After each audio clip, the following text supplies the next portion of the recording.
ছোট বৌমা পরে খাবে। আমার বউ পরে নাস্তা করবে মানে? মা এসব তুমি কি বলছো? এই বাড়িতে আমার স্বামী একমাত্র ইনকাম করে, আর এতগুলো মানুষ তোমরা বসে বসে খাও। একটা সংসার কিভাবে চলে তোমরা জানো? কত টাকা খরচ হয় প্রত্যেক মাসে তুমি জানো? ভাবি, তুমি কি আমাদেরকে খাবার খোটা দিচ্ছ? তুই যদি সেটা বুঝতেই তাহলে এতদিন একটা চাকরি ম্যানেজ করে আমার সাথে এই সংসারে হাল। ভাইয়া, আমি তো চাকরি খুঁজছি, আমার কপালে তো কোনো চাকরি জুটছে না।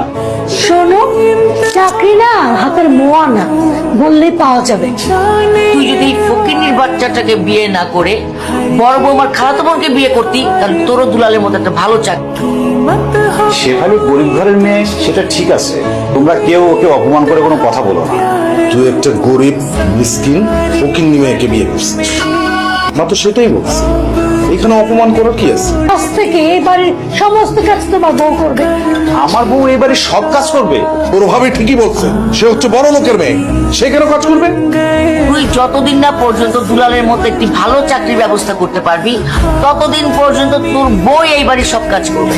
ঠিক আছে মা, এই বাড়ির যত কাজকর্ম আছে আমি সব একাই করব, আমার কোনো অসুবিধা হবে না। এখন হচ্ছিস কেন? আমি তো বেকার, যেহেতু সংসারের কোনো ইনকামের সাহায্য করতে পারি না, আমার নাস্তা করার অধিকার একসাথে নাই, আমি পরেই নাস্তা করবো। এই ফকিনীর মেয়ে, নম্বর মতো দাঁড়িয়ে আছো কেন? বড় বৌমা কি বলেছে? হ্যাঁ, বড় বৌমা বলেছে দুটা ডিম পোস্ট করে আনতে। যাও নিয়ে এসো। ঘরে কি আর কোনো কাজ নেই? এই যে ফকিনীর মেয়ে, এই একটা কাজে সারাদিন লাগাই দিলে আর কি কোনো কাজ নেই? মা, এই বাসার কাজকর্ম তো সব আমি একাই করি। হ্যাঁ, তুমিই তো করবা। কে করবে আর? আমি করবো নাকি আমার বড় লোক বৌমা করবে? আমি তো সেটা বলিনি মা। আমার ভোলা ভালা ছেলেটাকে পটায় টটায় বিয়ে করছো কি মনে করে? মনে করছো সারা জীবনে বাড়িতে পায়ের উপর পা তুলে রাজধানীর মতো বসে বসে খাবা?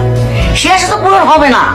মা, এটা আমার শ্বশুর বাড়ি, আমার স্বামীর ঘর, আর এই সংসারে প্রত্যেকটা জিনিস গুছিয়ে রাখা আমারই দায়িত্ব। বাহ বাহ বাহ বাহ। তোমার কথা শুনে মনে হচ্ছে তুমি এই বাড়ির মালিক। আর একটা কথা কান খুলে শুনে রাখো, এই বাড়ির একটা কানা করেও তুমি পাবে না। এই বাড়িতে আমি যা বলবো তাই হবে। আমার না মাথাটা খুব ব্যথা করছে, আপনি একটু হটল ম্যাসাজ করে দিবেন? কি বলো বৌমা, কেন দিব না? তুমি হচ্ছে আমার লোক, কি বড় লোক বৌমা। তোমাকে মাথায় মেসেজ করে দিব না, কাকে দিব? এই ফকিনীর মেয়েকে।